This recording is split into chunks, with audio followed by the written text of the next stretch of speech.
सुप्रभात मंडळी.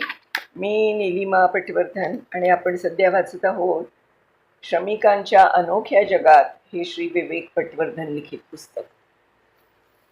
त्यांनी ज्या कामगारांच्या मुलाखती घेतल्या आणि त्यांच्या त्या कामगारांची कशी पिळवणूक होतीये ते जे वर्णन केलेलं आहे ते सध्या आपण वाचत आहोत. तर कालच्या पुढे सुरू करते. 33 वर्ष नोकरी झाल्यानंतर आता संभाषणात सगळ्यांनीच भाग घेतला.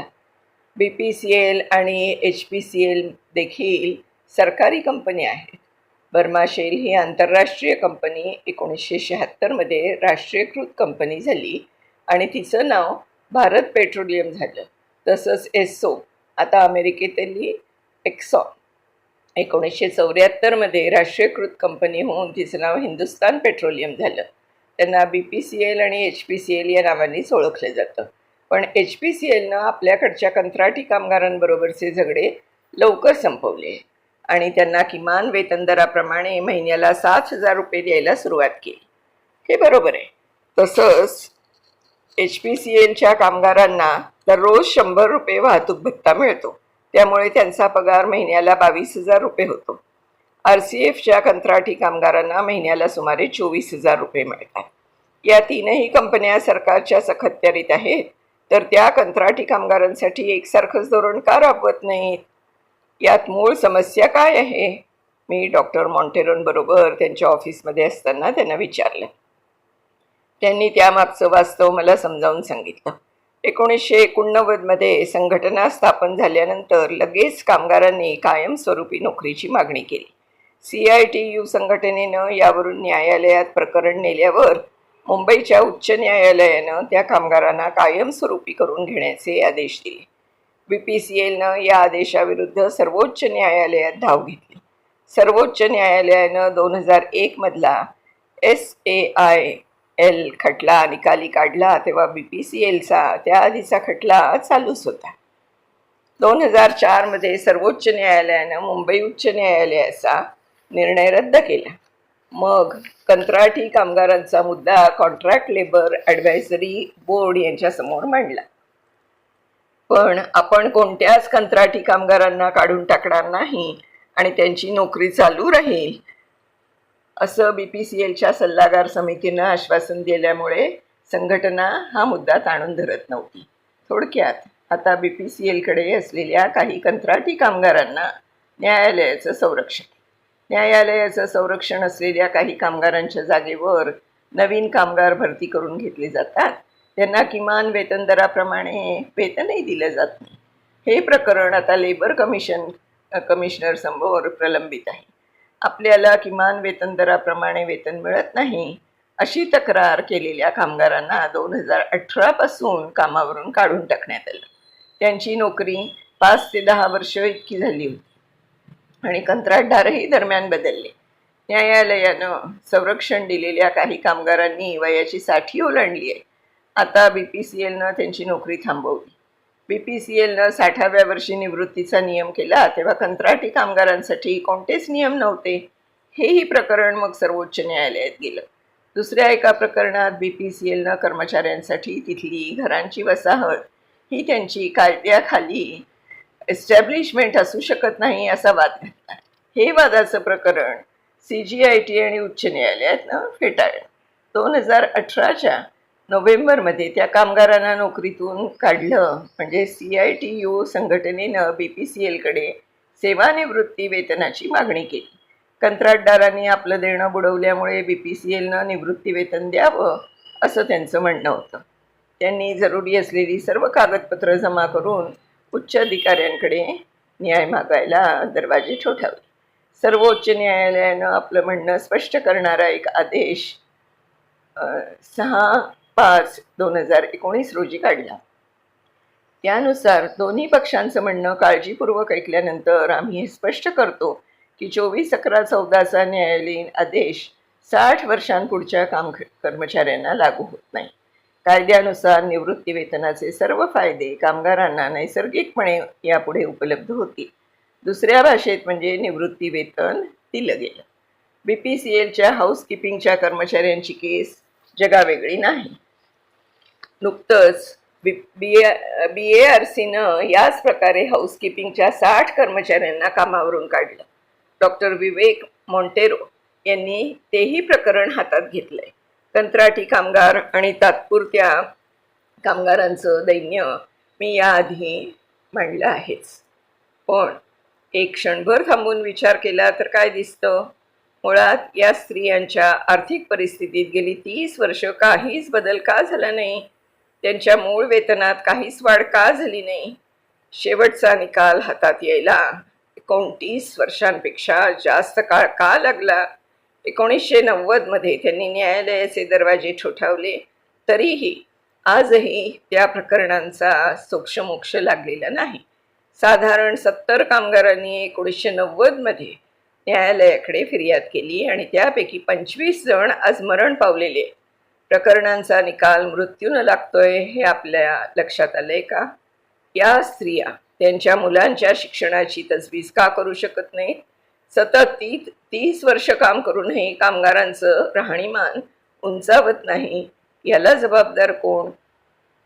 कंत्राटी कामगारांच्या या अघोषित दैन्याला जबाबदार कोण? कामाच्या ठिकाणच्या हक्कांसाठी लढणाऱ्या 4 स्त्रियांची ही कहाणी. त्यांनी अगदी एकाकीपणे आपल्या कुटुंबाचं पालनपोषण केलं. कुटुंबासाठी जमेल तितकं केलं असं त्या म्हणतात. त्यामागे खोल वेदना आणि अपराधीपणा असतो.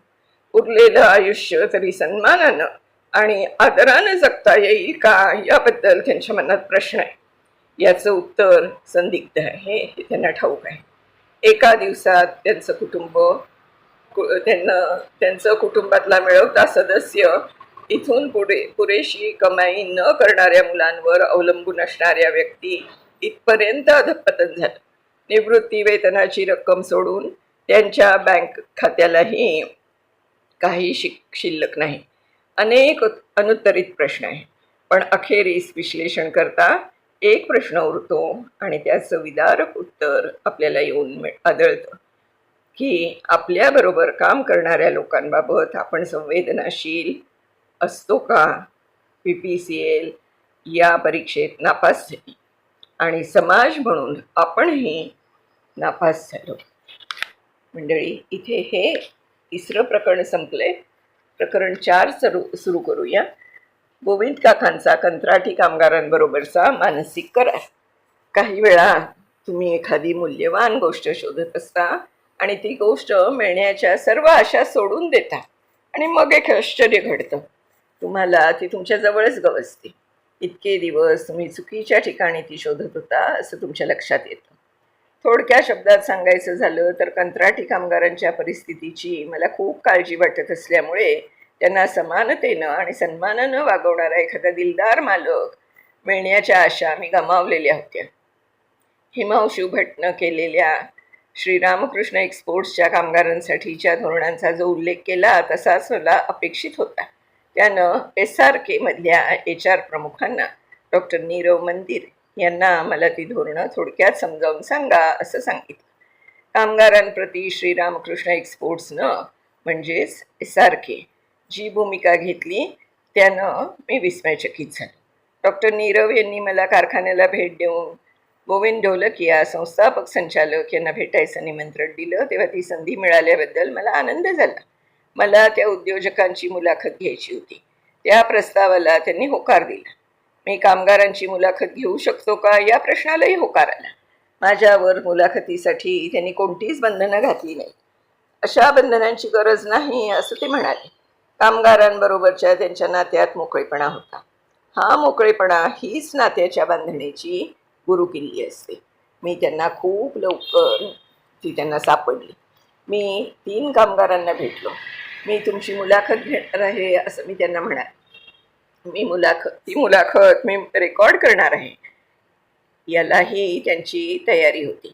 ते 3 कामगार श्रीरामकृष्ण एक्सपोर्ट्समध्ये दीर्घकाळ होते. त्यांच्यापैकी एक जण 1988 मध्ये दाखल झाला होता. त्याला 1200 रुपये पगार होता. 2000 मध्ये दाखल झालेल्या कामगारांना तेव्हा 7000 रुपये पगार मिळत होता. कारखान्यात विविध काम करणारे 4500 कामगार होते. ते हिरे तासणं आणि पॉलिश करणं अशी कामं करत. बहुतेक स्वयंचलित यंत्रांवर काम चालायचं. तसं नसेल तर कम्प्युटरवर चालणारी यंत्र तर होतीच. काही यंत्र लेझर कटिंगचं काम करायची. ती हाय प्रिसिजन यंत्र होती. हे कामगार ही सगळी कौशल्य कुठे शिकले याचं उत्तर म्हणजे SRK. SRKनं त्यांना प्रशिक्षण पुरवलं की कौशल्य असलेले कामगार भरती करून घेतले. याचं उत्तर म्हणजे SRKनं कामगारांना प्रशिक्षण दिलं. कौशल्य असलेल्या कामगारांना थेट भरती करून घेतलं नाही. इतर अनेक बाबींबरोबरच जे कामगार 1988मध्ये कंपनीत भरती झाले त्यांना परफॉर्मन्स इन्सेंटिव्ह धरून दर महिन्याला 1,00,000 रुपये कसे मिळतात त्याचं उत्तर या गोष्टीतही लपलेलं होतं. होय, दरमहा 1,00,000 रुपये. SRKची नोकर भरती योजना अभ्यासनीय आहे. ते कर्मचाऱ्याला शैक्षणिक पात्रतेचा अजिबात विचार करत नाही. प्रशिक्षण देऊन तो कामगार ते विविक्षित काम करू शकेल का? SRK ज्या गोष्टीचं प्रशिक्षण देऊ करते आहे ते कौशल्य शिकून घेतल्यानंतर तो कामात वापरू शकेल का एवढी एकच बाब ते निर्णायक मानतात. सगळ्या उद्योगधंद्यांमध्ये ते शक्य नसेल, पण ही पद्धत विशिष्ट उद्योगधंद्यांना पूरक आहे असं म्हणून आपण मोडीत काढू शकत नाही. SRKचं माणसांबद्दलचं तत्त्वज्ञान समजून घेऊन ही पद्धत आपण समजून घेतली नाही तर ती मोठी चूक ठरेल. इथं काम करणारी माणसं आयुष्यभर इथेच काम करतात. 2008 सालच्या आर्थिक मंदीनं हिऱ्यांच्या व्यवसायावर बराच प्रतिकूल परिणाम झाला. हिरे तासणं आणि पॉलिशिंग यातल्या बऱ्याच कारखान्यांनी कामगारांना काढून टाकलं, पण SRKनं तसं केलं नाही. त्यांनी एकही कामगार काढून टाकला नाही. गोविंद काका ज्यांनी हा व्यवसाय सुरू केला त्यांनी आपला व्यवसाय विशिष्ट मूल्यांवरच चालेल असं खुलेपणानं जाहीर केलं. मी SRKला एक चांगली संस्था मानतो, कारण ती ऑर्गनायझेशन चांगल्या मूल्यांवर आधारित आहे. प्रत्येक ऑर्गनायझेशन आपली मूल्यव्यवस्था जाहीर करते, पण त्यांचं पालन फक्त ती मूल्य भंग करण्यासाठीच होतं. SRK वेगळी होती. मी 3 कामगारांच्या मुलाखती घेतल्या. त्यांनी त्यांचे अनुभव व्यक्त केले. ही खरी शितावरून भाताची परीक्षा असते. एखादी ऑर्गनायझेशन किती नीट चालली आहे ते तपासायचं असेल तर सर्वात कनिष्ठ कर्मचाऱ्यांना विचारण्यापासून सुरुवात करा. एखादा संवेदनशील उद्योजक संवेदनशील कर्मचारी तयार करतो. कर्मचाऱ्यांना मंदीच्या काळात काढून टाकायला ठाम नकार देणाऱ्या गोविंद काकांना त्यांची प्रशंसा करणारी कर्मचाऱ्यांची पत्र मिळाली. कर्मचारी अशा प्रकारे पत्रातून व्यक्त झाले. मी शेकडो पत्रांचा ढीग त्यांच्या टेबलावर पाहिलाय.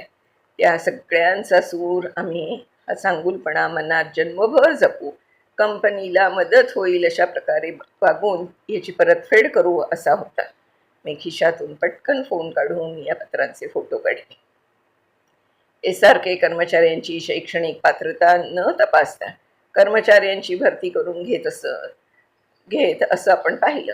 SRK कर्मचाऱ्यांना चांगलं प्रशिक्षण देते आणि त्यांना सुरक्षिततेची खात्री पटवून देते. तसंच त्यांना चांगला पगारही देते. एका 7वी पास माणसाला नोकरीच्या हमीबरोबर महिन्याला 1,00,000 रुपये पगार मिळत असेल तर त्याच्या आयुष्याची चांदीच होणार. पण सगळंच काही परिपूर्ण नसतं. तरीही मी म्हणेन SRKमध्ये कर्मचाऱ्यांसाठी गोष्टी परिपूर्णतेच्या जवळपास होत्या. 4,500 कर्मचाऱ्यांपैकी मुठभरच कायमस्वरूपी कामगार होते आणि बाकीचे करारावर होते. आता हे परत एकदा तपासून पाहू. सगळ्या कर्मचाऱ्यांना ते कायमस्वरूपी किंवा कंत्राटी कामगार असले तरी सारख्याच सुविधा मिळतात आणि सारखाच पगार मिळतो. म्हणजे कायमस्वरूपी किंवा कंत्राटी कामगार असं काहीही स्थान असलं तरी ते प्रॉव्हिडंट फंडासाठी नोंदवले गेलेले आहे. त्यांना कितीही पगार मिळत असला तरी त्यांना ESIS म्हणजे कामगार विमा योजना सुरक्षा नसेल. त्यांची कमीत कमी 1 लाखाची आणि जास्तीत जास्त 5 लाखाची विम्याची योजना आहे. ही देखील कायमस्वरूपी आणि कंत्राटी कामगार यांच्यात समसमान आहे. सगळ्यांना पगाराच्या एकाच मापन श्रेणीनं पगार मिळतो. सगळे एकाच इन्सेंटिव्ह योजनेचे धनी आहे. दुसऱ्या भाषेत सांगायचं तर तात्पुरते आणि कायमस्वरूपी कामगार सारखाच पगार मिळवतात. त्याचं एकूण एक सर्व सारखं असतं आणि ते दर महिन्याला उत्पन्नात 1,00,000 रुपयांपर्यंत पोहोचू शकतात. 2008 मध्ये आर्थिक मंदीच्या वेळी कंत्राटावरच्या कोणत्याही कामगाराला काढून टाकण्यात आलं नाही. त्यांना तेव्हा सुरक्षेची महत्तम हमी मिळाली आणि सर्वजण पंचतारांकित सुविधांमध्ये काम करताना कारखान्यात सगळीकडे वातानुकूल यंत्रणा आहे. मुळात कर्मचाऱ्यांना कंत्राटावर का घेतलं गेलं? मला वाटतं मालकांच्या मनातल्या नेहमीच्या शंका असताना कंत्राटी मार्गानं कर्मचाऱ्यांची भरती करण्याच्या मार्गाकडे नेत असाव्या. हिऱ्यांच्या व्यवसायात नेहमीच चढ उतार होत असतात आणि मालक आपल्या देशातले कामगार विषयक कायदे कधी कधी एकांगी असलेले पाहत असतात. मलाही यातला विरोधाभास दिसतो, पण मग त्याचे परिणाम होणारच ना. आपण SRK मधली कामगारांबद्दलची धोरणं कंत्राटापलीकडे जाणारी आहेत हे ओळखून त्याचं कौतुक केलं नाही तर मात्र आपण गंभीर चूक करतो. कंत्राटी कामगारांना कधीही काढून टाकता येतं या कारणास्तव SRKनं त्यांना घेतलं आहे असं नाही. त्यांना कामगारांचा पगारातही कपात करायची नाही. त्यांना कंत्राटी कामगारांना वेगळं वागवता येणं शक्य असून त्यांनी तसं ते वागवलं नाही. या प्रक्रियेत ते आदर्श मालक कसा असावा या उंचीपर्यंत जाऊन पोचले. त्यांनी कोणत्याही परकीय कंपनीच्या प्रक्रियांचा अवलंब यासाठी केला नाही. खरं तर त्यांनी अनेक कंपन्यांना मार्ग दाखवला. त्यांनी अनेक लोकप्रिय सिद्धांत खोटे ठरवले. माझ्या शोषणाचे करार या ब्लॉग पोस्टसोबत ते वाचा, म्हणजे फरक लक्षात येईल. लोकांना सामावून घेण्याचं तत्व अंगी बाणवण्याची मुळं भक्कम मानवी मूल्य व्यवस्थेमध्ये रुजतात. SRK हे या दृष्टिकोनाचं लखलखीत उदाहरण आहे. उत्तम पैलू पाडलेल्या चमकदार हिऱ्यासारखं. गोविंद काका ढोलकिया यांना हा मालक आणि कर्मचारी यांना जोडणारा मानसिक करार चांगला चौगत होता. कामी येणारा हा खरा करार. मंडळी, इथे हे प्रकरण संपलंय आणि आजचं आपलं वाचनही आपण इथे संपवूया. उद्या भेटूया पुढच्या भागासह. तोपर्यंत मी निलिमा पटवर्धन आपली रजा घेते. धन्यवाद.